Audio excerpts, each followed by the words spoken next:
Have you ever stopped to consider how your socioeconomic status determine your educational journey? Why financial status often dictates who gets access to quality education in Pakistan?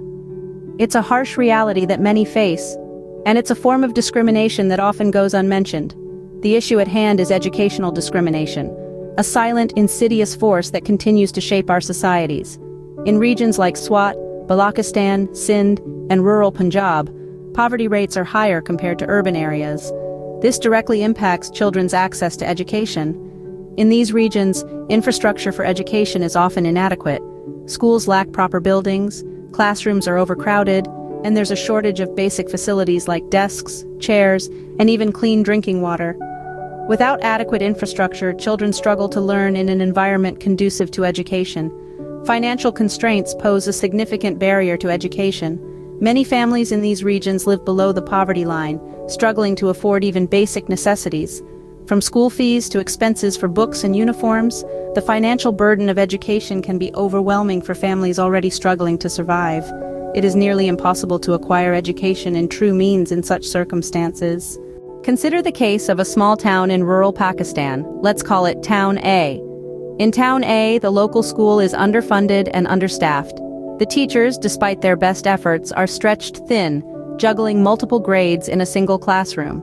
The students, bright and eager to learn, are left grappling with outdated textbooks, a lack of technological resources, and a dearth of extracurricular activities. Contrast this with Town B, just 20 miles down the road. Here, students enjoy state-of-the-art facilities, a broad curriculum, and numerous opportunities for enrichment. The difference? Town B is wealthier, and its schools are funded by a robust local tax base, and they are born with a golden spoon in their mouths. This, my friends, is educational discrimination in action. It's not as overt as racial or gender discrimination, but it's just as harmful. It creates a chasm of opportunity, a divide that can set the course for a student's entire life. But why is it that the people most affected by educational discrimination often remain silent? Why education is only limited to the elites in Pakistan?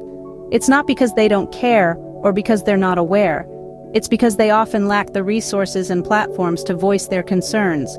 But amidst this silence, there exists another entity, the money-making mafia, a network of individuals who profit from the status quo. It's because society at large often turns a blind eye to their struggles. They tell us to remain silent, that speaking out will only make things worse. The voices of the poor are often drowned out by silence of the money-making mafia.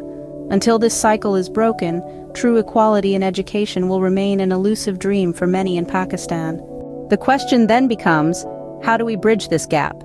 How do we ensure that every student, regardless of their zip code or socioeconomic status, has access to a high-quality education? Change starts with awareness. It begins when we acknowledge that educational discrimination is real, and it's happening in our schools, in our towns, and in our cities. The poor children are not given equal opportunities in our society. It continues when we challenge the status quo, when we question why some schools have more than they need while others are left wanting. The elites are silent on this because they are not affected at all. And finally, it culminates in action. It's time to take a stand. Advocate for equitable funding for all schools. Support policies that aim to level the educational playing field. Volunteer your time and skills in under-resourced schools. Encourage the students in your life to do the same. Remember, education is not a privilege, it's a right, and it's high time we treated it as such. Together we can dismantle educational discrimination, one school, one student at a time, because every child deserves the chance to learn, to grow, and to reach their full potential. As we conclude, it's important to acknowledge the silence of the poor in the face of discrimination in education. It's not because they lack the will to speak out or the understanding of their rights. It's because they are often trapped in a cycle of poverty and powerlessness, where speaking up can come at great personal risk. The poor are silenced not by choice but by circumstance. They fear retribution, retaliation, and further marginalization. They know that their voices may be easily dismissed or ignored by those in positions of power. But despite these challenges, there is hope. Across the country, individuals and organizations are standing in solidarity with the poor, amplifying their voices and advocating for change.